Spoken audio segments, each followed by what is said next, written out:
ను global content hub గా మార్చే దిశగా మరో భారీ అడుగు పడింది. ఓటీటీ దిగ్గజం నెట్ఫ్లిక్స్ తన island studios global visual effects virtual production hub ను హైటెక్ సిటీలో ప్రారంభించింది. ముఖ్యమంత్రి రేవంత్ రెడ్డి ఈ కార్యాలయాన్ని ప్రారంభించారు.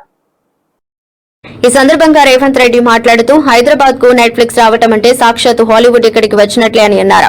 నెట్ఫ్లిక్స్ తో కలిసి పనిచేయాలని తన కల నేడు నిజమైందని సంతోషం వ్యక్తం చేశారు. నెట్ఫ్లిక్స్ సంస్థకు ఇది ఇండియాలో రెండో కార్యాలయం అని చెప్పారు. 4th సిటీగా పిలుస్తున్న ఫ్యూచర్ సిటీలో నెట్ఫ్లిక్స్ కార్పొరేట్ కార్యాలయం ఏర్పాటుకు కావాల్సిన భూమిని కేటాయించేందుకు ప్రభుత్వం సిద్దంగా ఉందని, ఈ సంస్థకు తమ ప్రభుత్వం అన్ని విధాలా సహకరిస్తుందని తెలిపారు. తెలంగాణ అంటేనే బిజినెస్ అని, ఇక్కడ పెట్టుబడులకు పూర్తి రక్షణ ఉంటుందని భరోసా ఇచ్చారు. తనకు చిన్నప్పటి నుంచి సినిమాలంటే చాలా ఇష్టమని ముఖ్యమంత్రి తెలిపారు. తన చిన్నప్పటి బ్లాక్ అండ్ వైట్ టీవీలు, వీసీఆర్ల నుంచి నేడు బాహుబలి, RRR, కల్కి వంటి అంతర్జాతీయ స్థాయి సినిమాల వరకు వచ్చిన మార్పులను సీఎం గుర్తు చేసుకున్నారు. చెన్నై నుంచి టాలీవుడ్ ను హైదరాబాద్ కు తెచ్చిన ఎన్టీఆర్, ఏఎన్ఆర్ల కృషిని ఈ సందర్భంగా స్మరించుకున్నారు. కార్యక్రమంలో ఐటీ మంత్రి శ్రీధర్ బాబు, హీరో రానా దగ్గుపాటి, నెట్ఫ్లిక్స్ ప్రతినిధులు, పలువురు సినీ ప్రముఖులు పాల్గొన్నారు.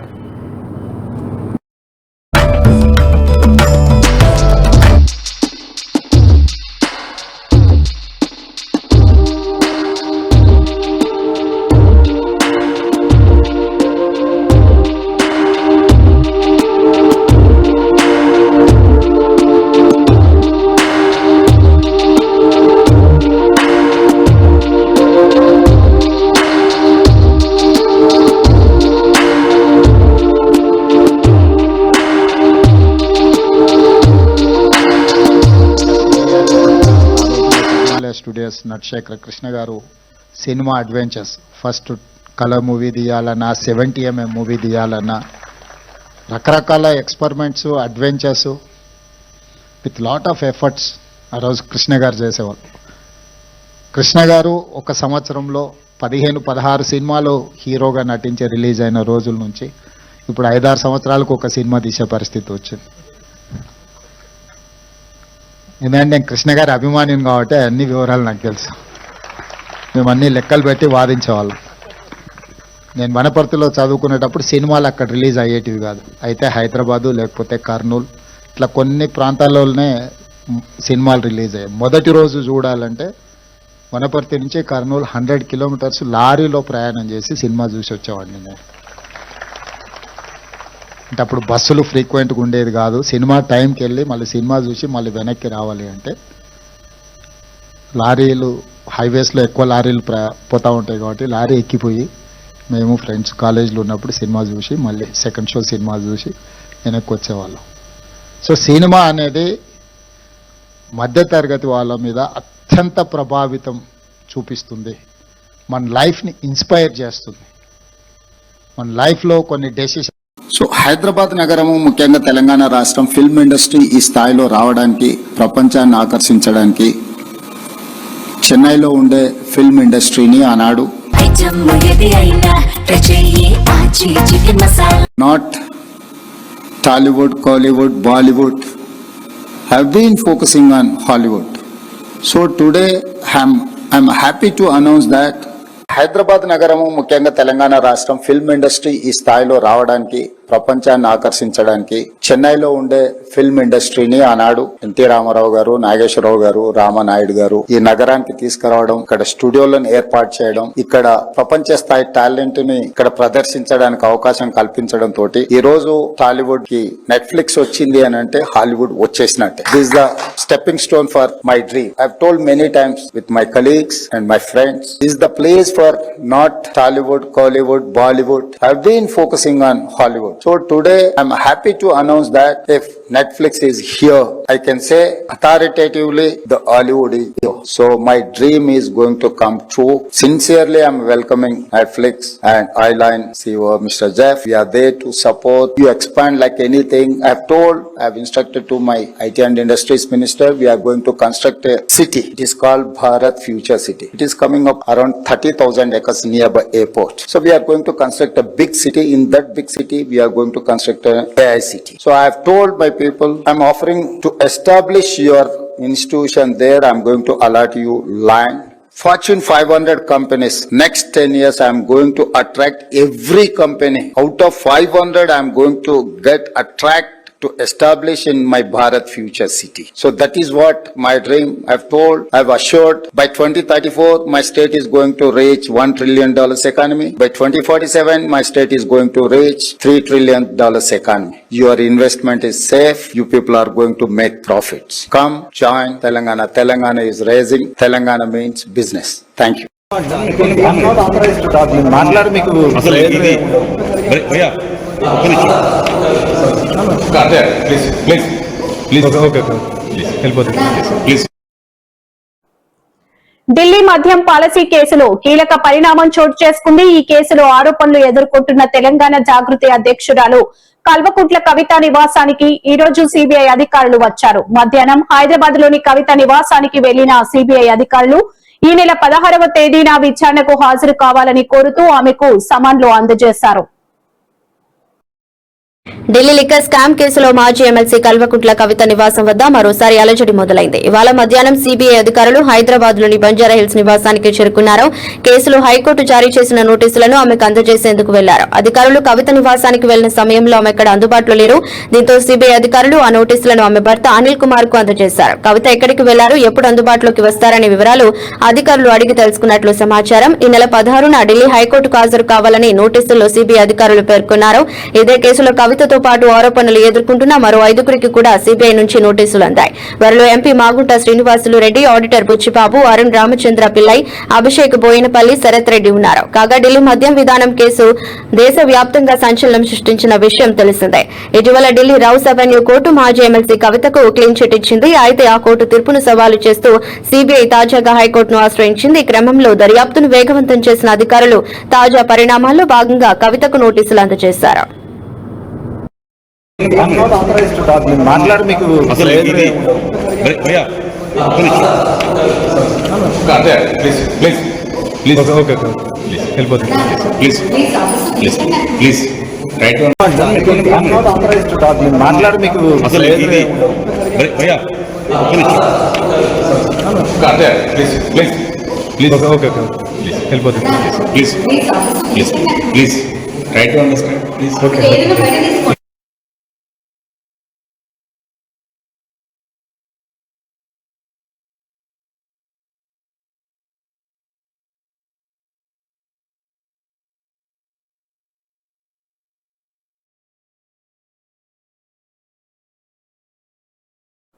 తెలంగాణలో పెరుగుతున్న ఎండల తీవ్రతను దృష్టిలో ఉంచుకొని రాష్ట్ర ప్రభుత్వం పాఠశాలల పని వేళల్లో మార్పులు చేసింది.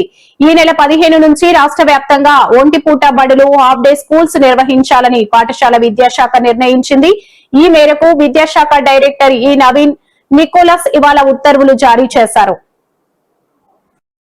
ఈ ఆదేశాల ప్రకారం ఈ నెల 15 నుంచి ఏప్రిల్ 23 వరకు రాష్ట్రంలోని అన్ని ప్రభుత్వ, ఎయిడెడ్, ప్రైవేట్ పాఠశాలలు ఒంటిపూట విధానంలోనే నడుస్తాయి. ప్రైమరీ, అప్పర్ ప్రైమరీ, హైస్కూల్స్ ఉదయం 8 గంటల నుంచి మధ్యాహ్నం 12:20 వరకు మాత్రమే పనిచేస్తాయి. తరగతులు ముగిసిన వెంటనే మధ్యాహ్నం 12:30 విద్యార్థులకు మధ్యాహ్న భోజనం అందిస్తారు.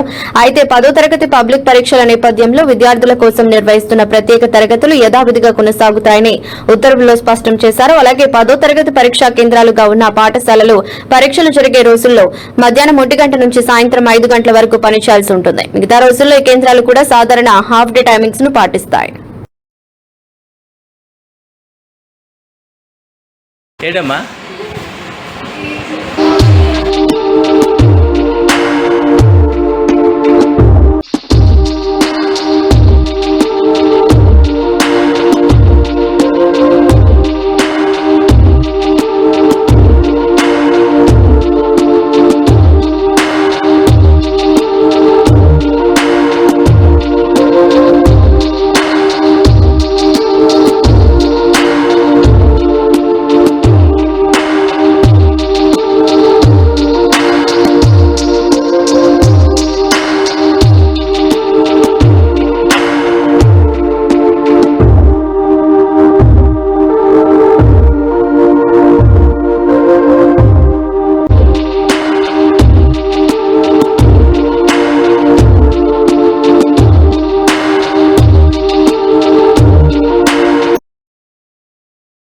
క్యాబ్ జెమినీ సీఈఓ ఐమాన్ ఇజ్జత్ తో రాష్ట్ర వైద్య రాష్ట్ర విద్య, ఐటీ, ఎలక్ట్రానిక్స్ శాఖల మంత్రి నారా లోకేష్ విశాఖపట్నంలో భేటీ అయ్యారు.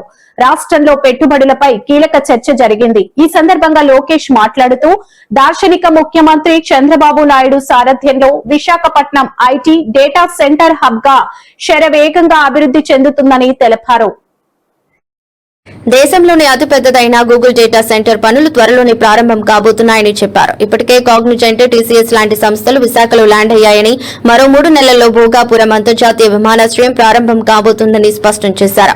దేశంలో మరే ప్రాంతంలోనూ లేని ఐటీ ఎకోసిస్టమ్ విశాఖపట్నానికి మాత్రమే సొంతమని, అన్ని విధాల అనుకూలతలు కలిగిన విశాఖలో 20,000 ఉద్యోగాలు కల్పించే సామర్థ్యం గల IT development centre, GCC, cloud services, BPM verticals సేవల కేంద్రాన్ని ఏర్పాటు చేయడం పేర్కొన్నారు.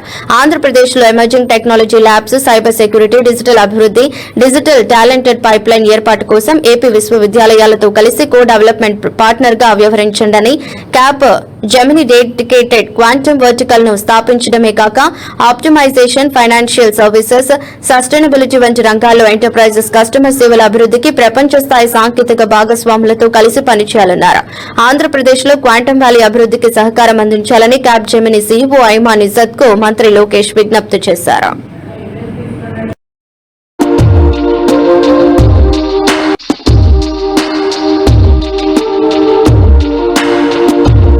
Proud moment for Andhra Pradesh and more so for India as we gather here for this groundbreaking ceremony, a very special project dear to my heart, the Autonomous Maritime Shipbuilding and Systems Center by Sagar Defence Engineering.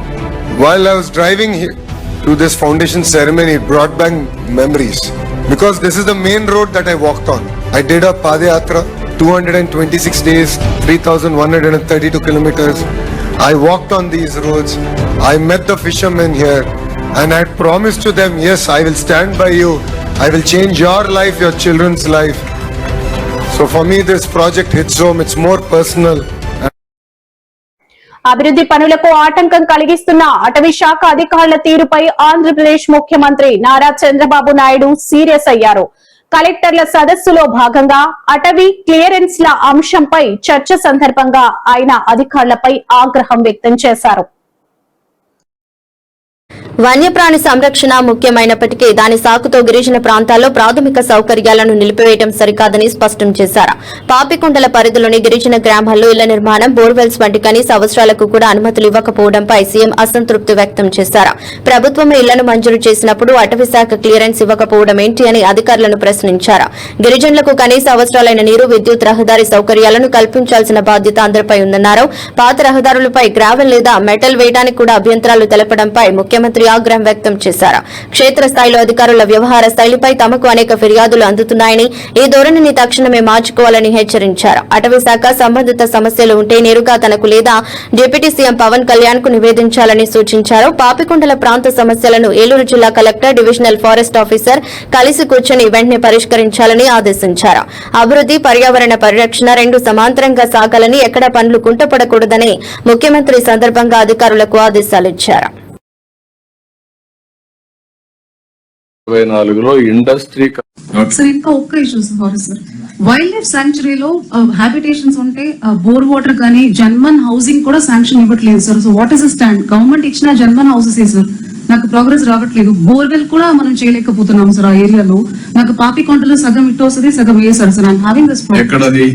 పాపికొండలో sir, మన పోలవరం కాన్స్టిట్యున్సీకి వస్తున్నాయి sir. Janman houses మనమే sanction చేశాము, but because it is a wild life sanctuary forest department clearance ఉండట్లేదు sir. చిన్న basic CC road పెట్టి after 68 years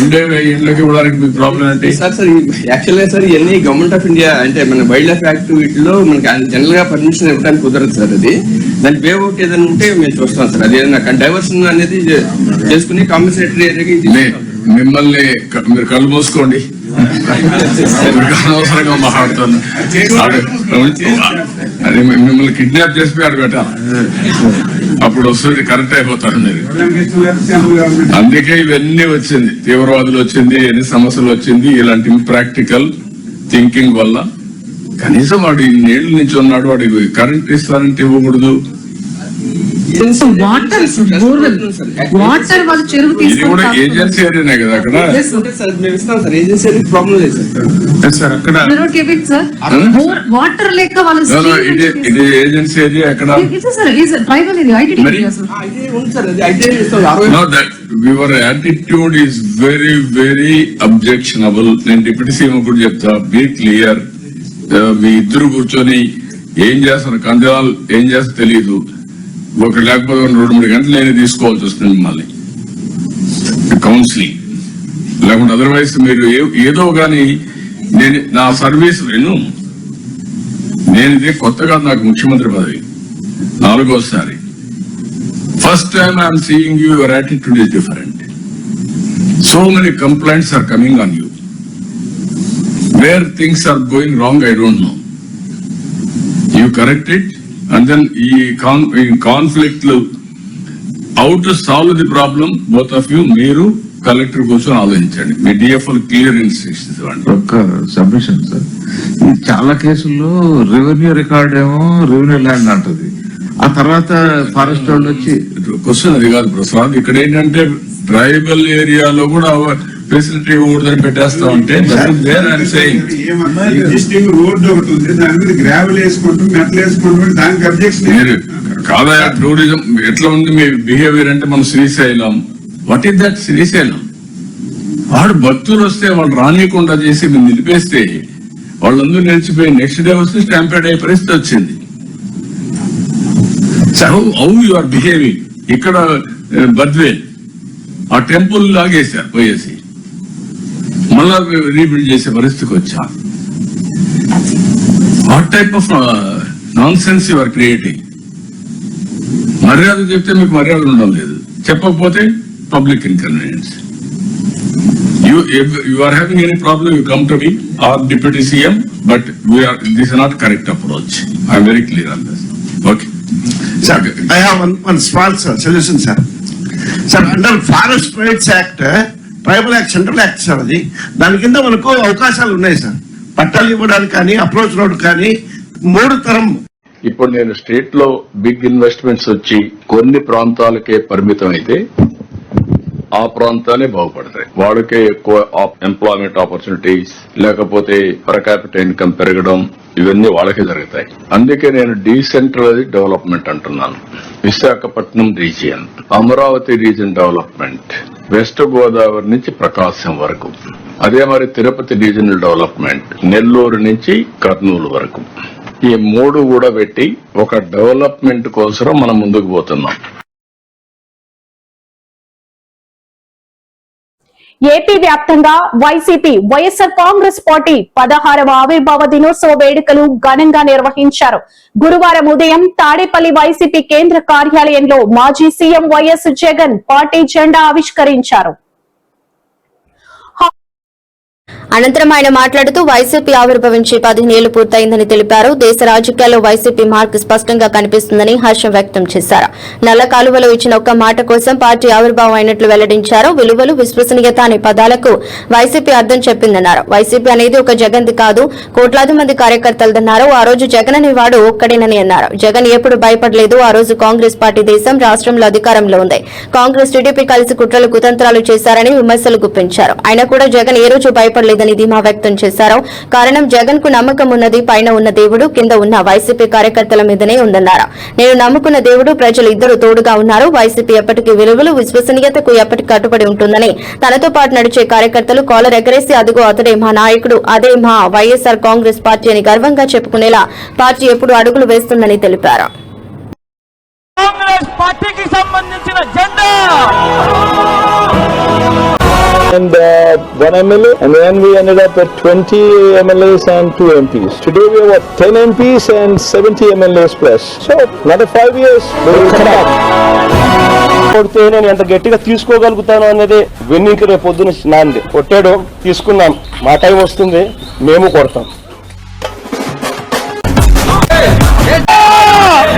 ప్రతిపక్షంలో ఉండడం కొత్త కాదు, పోరాటాలు చేయడం అంతకన్నా కొత్త కాదు. నా రాజకీయ జీవితం అంతా కూడా ప్రతిపక్షంలోనే కదా, పోరాటాలే చేశా. రాజకీయ జీవితంలో ఎవడు చూడని కష్టాలు కూడా అనుభవించా. ఇప్పుడు అంతకన్నా కష్టాలు ఏదైనా పెట్టినా కూడా సిద్ధంగా ఉన్నాం, సిద్ధంగా ఎదుర్కొంటాం. అది జగన్ అన్న 2.0 కొంచెం వేరుగా కూడా ఉంటుంది.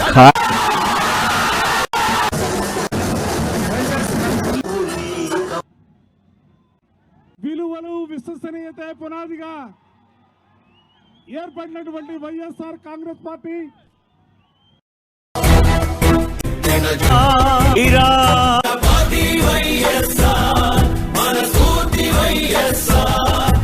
ఈ రోజు వైఎస్ఆర్ కాంగ్రెస్ పార్టీ ఒక్క జగన్ది కాదు. ఈ రోజు వైఎస్ఆర్ కాంగ్రెస్ పార్టీ అన్నది కొన్ని కోట్ల మంది వైఎస్ఆర్సీపీ కార్యకర్తలది, అభిమానులది, వైఎస్ఆర్ ని గుండెల్లో పెట్టుకుని చూసుకుంటున్న నా కుటుంబ సభ్యులది అని చెప్పి గర్వంగా చెప్తాను నేను.